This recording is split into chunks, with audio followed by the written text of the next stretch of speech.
Welcome to the Key Wellbeing Podcast and our new series, Lunchtime Listens, where it's all about real clients, real employee wellbeing challenges, and of course, real expert advice. Let's get started.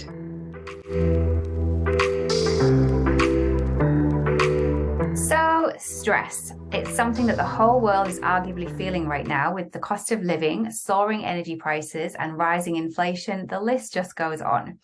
It's also something that employees are feeling in the workplace, with more than half of British workers saying that they are feeling stressed when we surveyed them last year. Finding ways to reduce stress that employees are feeling should be a top priority for employers and HR leaders, and in fact, it's a legal obligation. We're joined today by Employment Solicitor Joanne McHale-Young to get into the nitty-gritty on the legal duties that employers have in protecting their people from stress at work. Joanne is an employment solicitor with over 10 years' experience in assisting clients on the full spectrum of employment law, including everything from bullying and harassment to employee tribunals and more. She's a senior member of the longest-serving employment team in Teesside and works for the multidisciplinary law firm Silk Ltd. So welcome to our podcast, Joanne. How are you? Hi, I'm good, thanks, Marie. Really looking forward to having a chat today. Yeah, fantastic. So let's just get straight into it then. We're doing these short and sweet little podcasts, so let's get down to it. So there tends to be a lot of confusion around the legalities of supporting employee mental health, particularly with what is and what isn't classed as a disability. So we're really going to be delving in today into what rights people have, what an employer's duty of care actually is. So we're really excited to talk to you and to tap into your brain and wealth of knowledge to help employers and HR teams get a clear understanding of their obligations. So let's start with a bit of a tricky one. So what exactly are the legal rules on supporting employees' mental health at work, particularly those that are experiencing stress? Yeah, so if employees are experiencing stress at work, there is the potential for those employees to be classed as disabled, legally disabled under the Equality Act. Now, a lot of employers don't realise this and can kind of think, well, a lot of us are under stress at the moment, so what should I be helping? How should I be helping those employees? Do I need to put any additional help in place? Well, kind of the short answer to that is yes, you do need to put support in place. The legal duties are contained in the Equality Act. There's a number of common law duties in addition to that. But ultimately, what we need to be doing with our employees if they are experiencing stress is making sure they feel safe, making sure they feel protected at work. And that can include looking at how they work. So that goes a little bit further into the Equality Act. And in particular, there is actually an express duty on employers to be looking at reasonable adjustments. So if you've got an employee who's experiencing mental health problems, mental health conditions, including stress, and that places them at a substantial disadvantage in comparison to those that aren't suffering from those mental health conditions, then what we need to look at is what is causing that substantial disadvantage and what can we do to prevent that from occurring. And that's where reasonable adjustments come in. And that can include changing how they work, putting in a little bit of extra support, changing working hours, adapting procedures. All of those things can help that employee in the workplace. In addition to that, sorry. No, I just had a follow-on question from that. So I just want to give you sort of an example. So, let's say I've got an employee who's not coming in, citing mental health as a concern. I've referred them on to maybe some help that I might have, but it's severely impacting their work. What do I have to do as an employer then in that case? Yeah, so if the employee isn't coming into work and their absence is linked to their mental health, what we need to do is put support in place, is not to be kind of assuming the worst, that the reason that they're using their mental health is to get out of work, because actually there's a condition here that we need to support in the workplace. Now, if they're not wanting to come in, we need to find out why. And is that because there's a lack of support? So if we go out to them, I would suggest even going out to their home if they're more comfortable with that and chatting to them, having that open communication with them. 9 times out of 10, you're going to be able to stop that from becoming into an issue. And actually, once they know that you're there to support them, they'll want to come in and they'll want to say, well, actually, and no one wants to be off work. Everyone wants to be in work and working. What they want is to feel like they're supported when they are there. So what we need to do is have that communication with them, find out how we can support them. And chances are that you're actually going to get them back into the workplace and reintegrate them. Having that communication and putting that support in place can really help any organisation to reduce their absence days linked to mental health. Yeah, which is a huge problem right now that we're seeing across the board. And the approach that you just said there does sound like a really good one, and hopefully like, a best case scenario. But in your experience, where are employers going wrong with this then?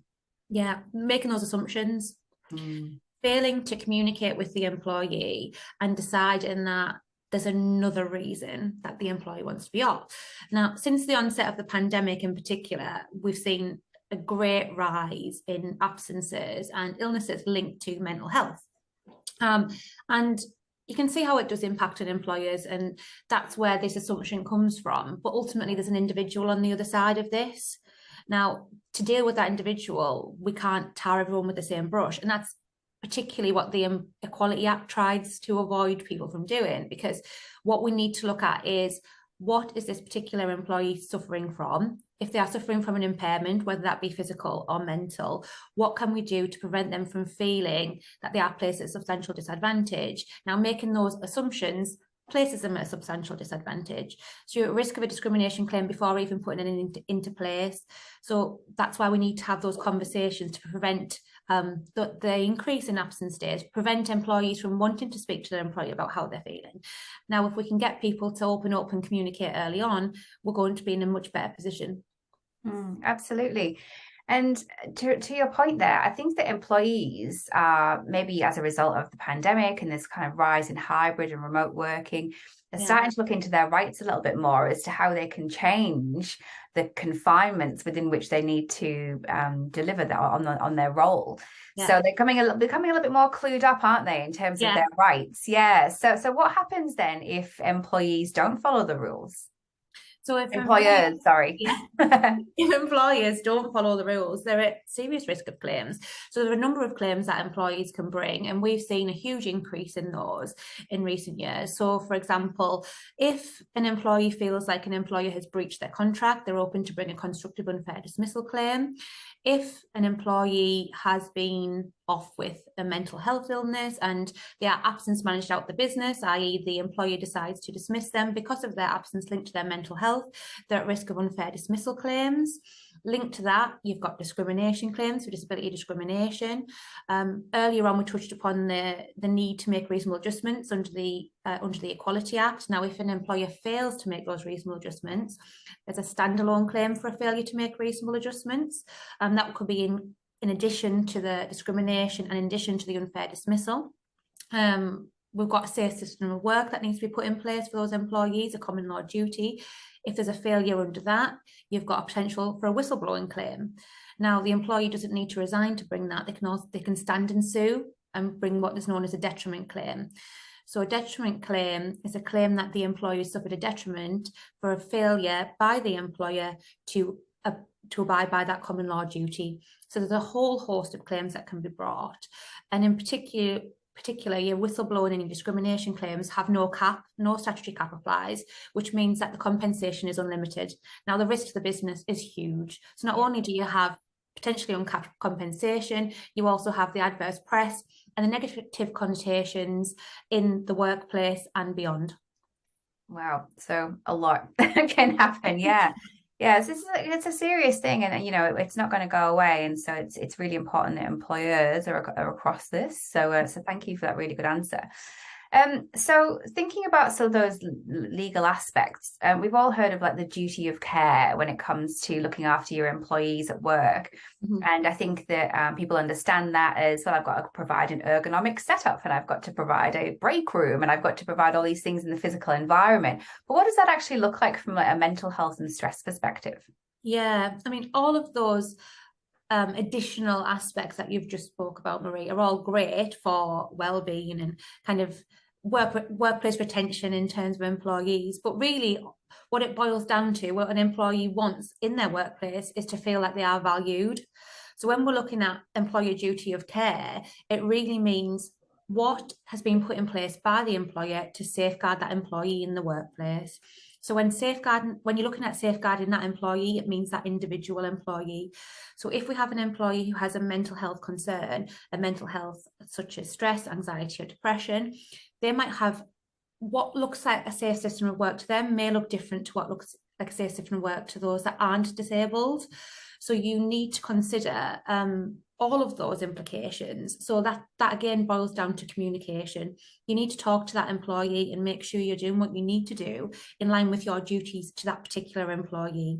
So the common law duty is all encompassing, and that includes looking at the Equality Act and making sure that employee isn't disadvantaged in any way, that workspace has got the adjustments in place that the employee needs in line with their own needs, and that you're not making that broad brush assumption that what you've put in place is going to be particularly correct for every employee in the workplace. Yeah, fantastic. It really is just boiling down to individual needs, isn't it? And I guess coming back to that, boiling down to the culture of the organization, do we have those open conversations? Do we have managers trained in mental health to be able to even begin those conversations and for it not to feel awkward for them? Yeah. Just for them to be empowered with, where their duty of care starts and ends is really important. And you touched on the word disability there in your answer. So is stress categorically defined as a disability or not? I'm going to give you a bit of a lawyer answer here. So potentially, yes, stress could be classified as a disability. So the definition of disability under Section 6 of the Equality Act is that an individual suffers from a physical or mental impairment, and that physical or mental impairment has a substantial and adverse long-term effect on their ability to carry out normal day-to-day activities. So if their stress then impacts on their normal day-to-day activities, such as the struggle to get out of bed, the struggle to make a cup of tea, the struggle to function, and that has been substantial and long-term meaning over 12 months, then there's a high likelihood that employee is going to be classified as disabled. And that's when you're at risk. If you don't put in place those conversations and those adjustments and speak to that employee about what you can do to support them in the workplace. Up to 12 months, did you say there? If it's been going on for that long? If it's been going on for 12 months or is likely to last 12 months, then it's going to be considered substantial, adverse and long-term. Right. Okay. It's definitely something for us to be across, particularly with us seeing stress being on the rise across the board. Absolutely. Yeah. Okay, then. So in your experience, what you've seen, or maybe just in your opinion, what would you say are some of the key things that employers should be doing to protect those employees and their well-being, both from a physical and mental standpoint in the workplace? Yeah. So first and foremost, communicate, have that open communication, closed door policies, especially since the rise of the pandemic and the onset of all of those implications that employees have had, such as isolation, being taken away from the managers, being taken away from training and opportunities. They want to be able to communicate with their management. They want to be able to communicate with everyone in the building. So to have that open door policy and feel like they're able to not be treated like an individual and supported, it's going to go a long way. In order to support that conversation, training's really important for your managers, for your staff, understanding mental health.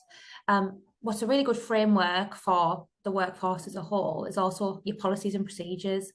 Put good policies and procedures in place, and then your managers have that to refer back to. If someone comes to them and they're a little bit concerned about the impact their mental health might be having on the work, then the managers, rather than starting that conversation without any framework whatsoever, can refer back to the policies and procedures. What should they be doing to assist that employee? Fantastic. So there's a lot of good stuff that you just said in there. And for my last question, I think I know what you're going to say, but what do you think is one way that employers can create healthy, happy workplaces? Listen. I was going to say something around communication, but yeah. Communication. Listen to employees, communicate with them. Once the employee feels valued, that all feeds back into providing that culture, providing that safe system of work.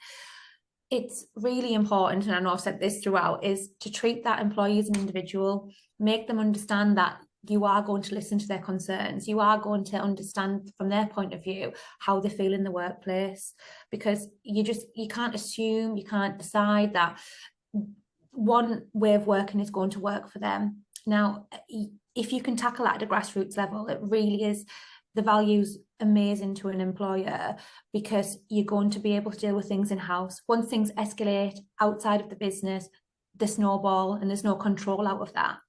Now, if you can keep the workforce happy, content, and valued, you're going to have a reduction in claims, you're going to have a reduction of concerns, and ultimately that's going to lead to a profitable business. Now, once you've got businesses that have a high rise in claims, not only do you have that spreading out into the workforce and impacting on morale and potentially a higher turnover of employees, you also have that out in the world, that we've got potential discrimination claims against the business. Now, what we want is for all businesses to be known as great employers that have a happy workforce, because that's the type of businesses that people want to work with.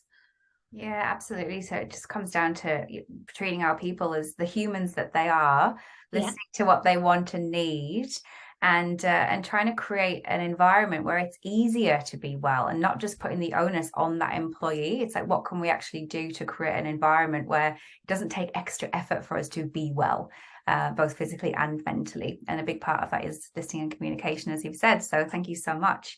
That was so useful and so great to get your insight, particularly in your expert area. If people would like to get more information, or if they want to get more guidance or anything like that with everything that we've talked about, where can they find you? I'm at Savage Silk. We're based in Preston Farm, Stockton-on-Tees. We have a great employment team.